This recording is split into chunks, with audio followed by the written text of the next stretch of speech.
You have to move to LA to make it as an actor. Pack your bags, head to Hollywood, or forget about it. Really?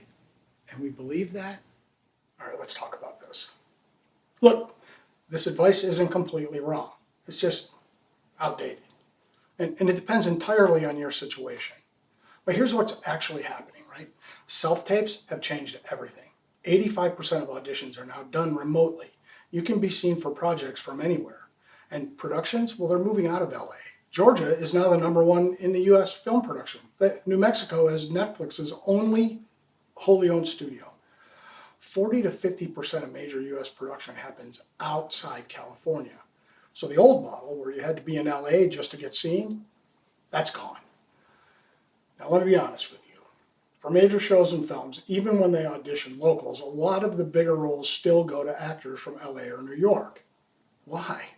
I mean, it's not necessarily about talent, it's about recognition, reputation.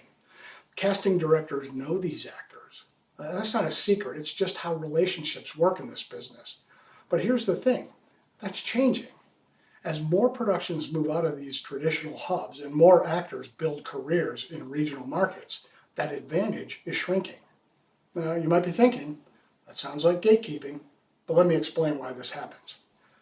A film set can cost anywhere from tens of thousands to hundreds of thousands of dollars per day.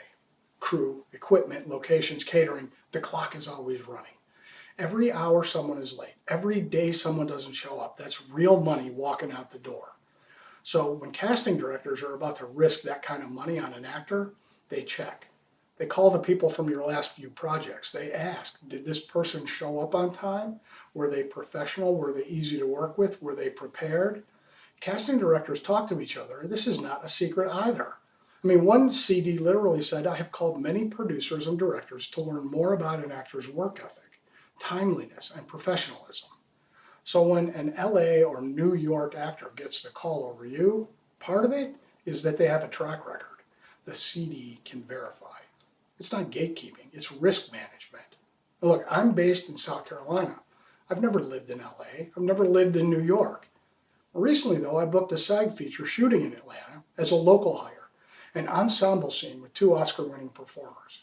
I live 250 miles from Atlanta.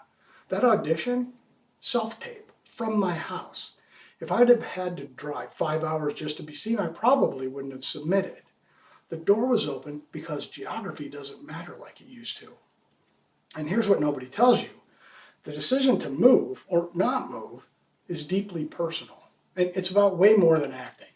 Family, aging parents, a day job that's actually a career, kids, grandkids, a life you've built. The old advice said you had to sacrifice all of that for a chance at success. Today, you don't. You can be a working actor from where you are right now if you're willing to travel when you book. And with productions moving out of those traditional hubs, moving to one of them might actually be worse for some people. But a few things to keep in mind if you're building a career outside LA or New York. Only submit for work you can actually do. If you can't get to set on time, don't audition for it. It's bad for your career if they want to cast you, but you can't make it to work. And know before you go. Some jobs, even union jobs, don't cover travel. Look, I've driven anywhere from 1 hour to 5 hours for work, and my last gig hired me as an Atlanta local hire. I chose to audition knowing I was on the hook for my own travel and accommodations. And when you do book, show up early, be professional, be easy to work with, be prepared, because that's how you build the reputation that gets you the next job. So can you move to LA and be successful? Sure. Can you stay where you are and be successful? Also sure. Now, the real question isn't where you are, it's what success looks like to you. Look, define that first, then make your decision based on your life, your circumstances, not because someone on the internet told you that you have to be somewhere. Because here's the truth, you do not have to be in an industry hub to be a working actor, not anymore. You want to know what the best address in this business is? On time and ready to work.